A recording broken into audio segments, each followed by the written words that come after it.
मलकापूरमध्ये signal लागून 15 ते 20 दिवस झाले. 15 दिवसामध्ये सिग्नलचा कांड झाला.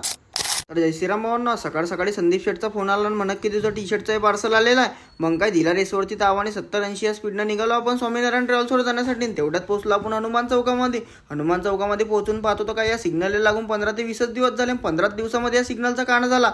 तेवढ्या पोहोचलो आपण स्वामीनारायण ट्रॅव्हल्सवरती. टी शर्टचं पार्सल घेतलं आणि पोरांना म्हटलं हातोहात टी शर्ट पाहून घ्या. टी शर्ट पाहणं झालं आणि त्यांना म्हटलं हातोहात घालूनही पाहून घ्या. एकदा म्हटलं काही लफडा असला तर नंतरून सांगता नको. तेवढ्यात विश्व टायर समोर कुलमखेडचा गणपती येऊन गेला. तेवढ्यात भेटला शुभम भैया. मग काय शुभम भैया सोबत मी येऊन गेलो हनुमाननगरमध्ये. शुभम भैयाने घेतला होता नवीन जेसीबी. आपल्या सचिन दादाच्या ऑफिस समोर असा जेसीबी उभा होता. मग काय सचिन दादाच्या हातूनच नारळ फोडून करून घेतली पूजा. आणि तेवढ्यात चालू झाला पेढे वाटायचा कार्यक्रम. पेढे वाटायचा कार्यक्रम संपला ना आपणही त्यांच्यासोबत एक फोटो काढून घेतला. आणि तेवढ्यात आलो आपण सचिन दादाच्या मराठा सेवा संघ कार्यालयावरती आतमध्ये येऊन सर्वांच्या चांगल्याच गप्पा रंगला. ह्या गप्पा संपवून दोघे शुभम भैयांना नवीन जेसीबीच्या शुभेच्छा दिल्या.